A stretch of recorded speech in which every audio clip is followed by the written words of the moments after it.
নমস্কার বন্ধুরা, তোমরা সবাই কেমন আছো? তো আশা করি ভালো আছো। তো আজ দীপিকার বাড়ি রান্নায় আরও একটি নতুন পর্বে তোমাদের সবাইকে স্বাগত। তো আজ আমি আর একটা নতুন ভিডিও নিয়ে চলে এলাম। তো আজ দেখুন, দেখেই বুঝতে পারছেন যে আমার হাতে এক ঝুড়ি পটল আছে। তো আজ আমি পটল চিংড়ি রান্না করব। তো পুরো ভিডিওটা দেখুন, সাথে থাকুন, স্কিপ করবেন না। তো পটলগুলো কিন্তু একদম দেখুন মাচার পটল। তো বন্ধুরা, ভিডিওটা ভালো লাগলে লাইক কমেন্ট শেয়ার অবশ্যই করো। নতুন হয়ে থাকলে চ্যানেলটি সাবস্ক্রাইব করে আমার পাশে থেকো। আর যারা আমার পুরানো বন্ধু আছো তাদেরকে অনেক অনেক ধন্যবাদ। তো পুরো ভিডিওটা লাস্ট পর্যন্ত দেখুন। তো আজ আমি পটল চিংড়ি তৈরি করব। তো পটল চিংড়ির জন্য আমি এখানে দেখুন পটল নিয়েছি। তো এখানে আমি প্রায় 1 কেজির মতো পটল নিয়েছি। তো পটলগুলো আমি দেখুন দুই দিকে 2 মুখ কেটে নিলাম। নিয়ে এইভাবে এই যে খোসা তুলে নিলাম, কিছুটা বাদ দিয়ে আবারও আমি খোসা ছাড়িয়ে নিলাম। এই যে দেখুন, এই যে এইভাবে।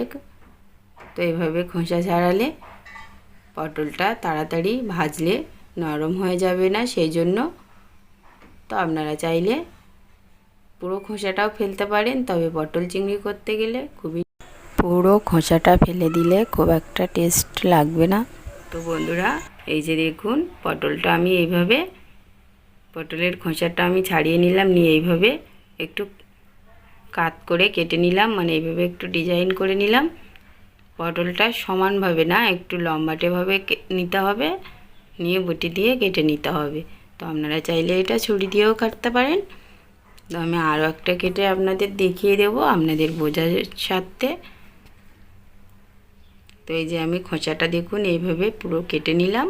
এই যে এইভাবে ধরলাম, এই যে দেখুন, এই যে দেখলেই বুঝতে পারবেন। তো এইভাবে কেটে নিলাম। তো এইভাবে আমি সব পটলগুলো কেটে নেব এইভাবে। তো এইভাবে পটল চিংড়ি করলে পটলটা দেখতেও খুব ভালো লাগে, খেতেও ভালো হয়। দেখতে তো খুব সুন্দরই হয়, খেতেও অসাধারণ হয়। তো আমি এইভাবে অনেক অনুষ্ঠান বাড়িতে রান্না করেছি এইভাবে পটল চিংড়ি। তো আজ আপনাদের সঙ্গে শেয়ার করলাম। তো এই যে আমি পটলগুলো সব কেটে নিয়েছি। এবার আমি আলু নিয়েছি, দেখুন আলুটাও এইভাবে কেটে নিলাম। এইভাবে দেখুন, এই যে একটা আলু এইভাবে আমি 4 ভাগ করে নিলাম।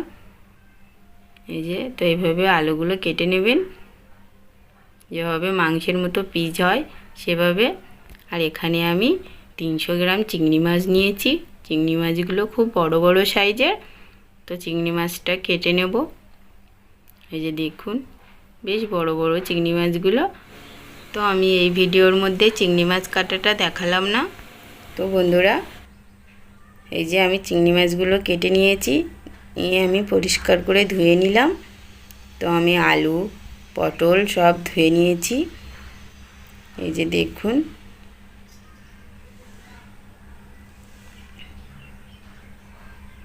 তো এগুলো আমি খুব ভালো করে ধুয়ে পরিষ্কার করে নিলাম।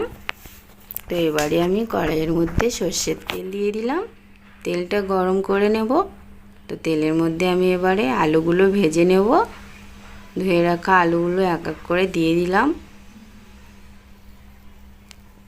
তো আলুগুলো দিয়ে আমি খুব ভালো করে ভেজে নেব, লাল লাল করে। তো আলু তো লাল লাল হলেই বুঝতে পারবেন যে আলুটা ভাজা হয়ে গেছে। কম মিনিট রাখতে হবে সেটা বলতে হবে না। তো এই যে দেখুন আলুটা লাল লাল ভাজা হয়ে গেছে। তো এবারে আমি আলুটা তুলে নেব। এই যে দেখুন আলুটা আমার ভাজা হয়ে গেছে। তো আমি এবার আলুগুলো তুলে নেব। এই যে আলুগুলো তুলে নিলাম।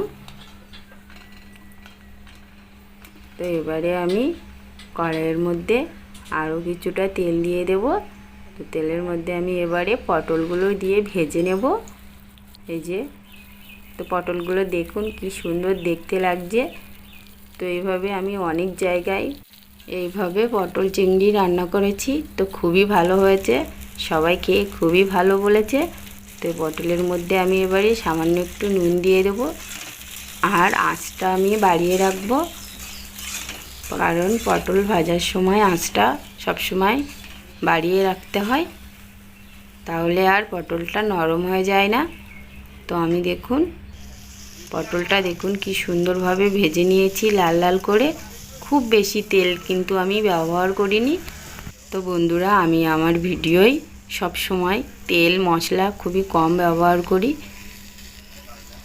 তো তেল মশলা সবারই জন্য খুব একটা বেশি খাওয়া উচিত না। তো এই যে দেখুন খুবই কম তেলে আমি কত সুন্দরভাবে পটল ভেজে নিয়েছি। তো আমি কড়াইয়ের মধ্যে এবারে আরও একটু সর্ষের তেল দিয়ে দেব। তো এই যে দেখুন আমি কিন্তু খুব বেশি পরিমাণে তেল দিইনি, যতটা লাগে। তো এখানে আমি দুটো শুকনো লঙ্কা দিয়ে দিলাম। তো বন্ধুরা, শুকনো লঙ্কাটা আমি গরম করে এবারে আমি তেলের মধ্যে গোটা গরম মশলা দিয়ে দিলাম। এবারে তেজপাতা দিয়ে দিলাম, 3-4টে দিলাম। তো এটা আমি খুব ভালো করে একটু ফুটিয়ে নিলাম, মানে গরম করে নিলাম। নিয়ে আমি চিংড়ি মাছগুলো দিয়ে দিলাম। চিংড়ি মাছের মধ্যে কিন্তু আমি কোনো রকম নুন হলুদ ব্যবহার করিনি। তো এইভাবে চিংড়ি মাছগুলো দিয়ে আমি দেখুন তো আমি উল্টে পাল্টে ভেজে নেব। তো এই যে আমার চিংড়ি মাছগুলো ভাজা হয়ে গেছে, আমি তুলে নেব। তো বন্ধুরা, আমি বারবার বলছি আমি এইভাবে অনেক জায়গায় অনুষ্ঠান বাড়িতে পটল চিংড়ি রান্না করেছি। তো এই যে দেখুন চিংড়ি মাছগুলো কি সুন্দর হয়েছে। তো এই তেলের মধ্যে আমি এবারে রসুন বাটা দিয়ে দিলাম। তো রসুন বাটাটা দিয়ে আমি একটু ভালো করে ভেজে নেব।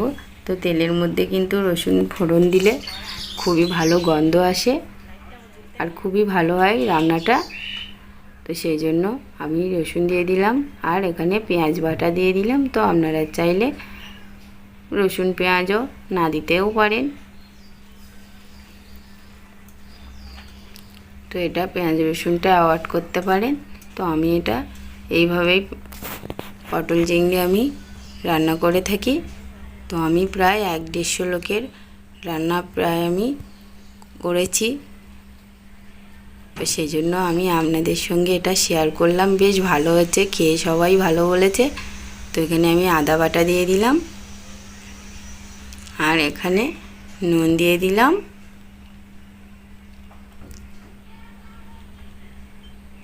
হলুদ গুঁড়ো দিয়ে দিলাম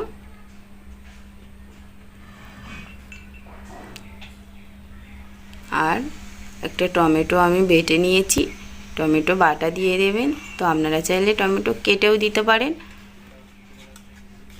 তো আমি এখানে টমেটোটা বেটে নিয়েছি। তো আমি খুব ভালো করে মশলাটা কষিয়ে নেব। মশলাটা কিন্তু খুব ভালোভাবে কষাতে হবে।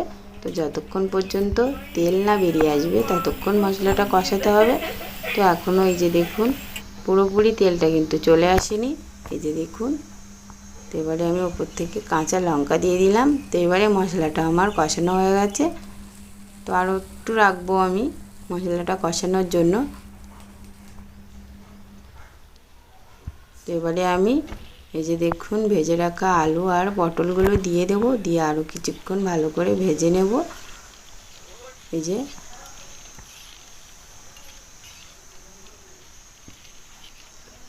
তো খুবই ভালো করে আমি এইভাবে কষিয়ে নিলাম পটল আর আলুটা।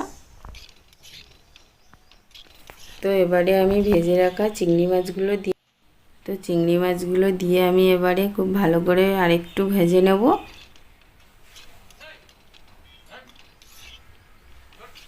এই যে দেখুন। তো এখানে সামান্য একটু আমি জল দেব।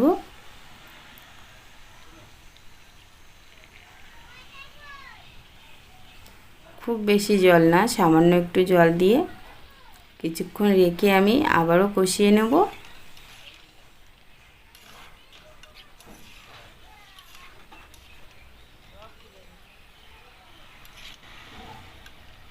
তো এই যে দেখুন এভাবে আমি কিছুক্ষণ রেখে দেব জলটা শুকানো পর্যন্ত। তো এই যে দেখুন জলটা শুকিয়ে গেছে, আমার পটল আর আলুটা কষানো হয়ে গেছে। এবারে আমি জল দিয়ে দেব। তো এই যে জল দিয়ে দিলাম। তো জলটা এইভাবে মানে কতটা সবজি আছে সেই বুঝে এইভাবে ডুবো ডুবো জল দেবে। পটল চিংড়ি কিন্তু খুব একটা বেশি ঝোল ভালো লাগে না। তো এই যে দেখুন কালারটা কত সুন্দর চলে এসেছে। তো এই যে আমি উপর দিয়ে একটু সামান্য চিনি দিয়ে দিলাম। তো চিনিটা কিন্তু আপনারা তেলে দিতে পারেন, তাহলে আরও সুন্দর কালার চলে আসবে। তো বন্ধুরা আমার কিন্তু পটল চিংড়ি প্রায় রেডি হয়ে গেছে। তো উপর থেকে আমি একটু গরম মশলার গুঁড়ো ছড়িয়ে দিলাম। তো দিয়ে আমি নামিয়ে নেব।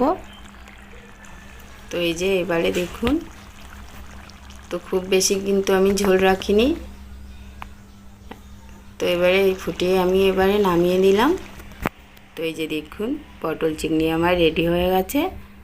তো ভিডিওটা আজ এখানেই শেষ করলাম। তো আমি গরম ভাতের সঙ্গে পরিবেশন করব। তো গরম গরম ভাত আর পটল চিংড়ি পুরো জমে যায়। তো খুবই অসাধারণ একটা রেসিপি, আপনারা অবশ্যই ট্রাই করুন।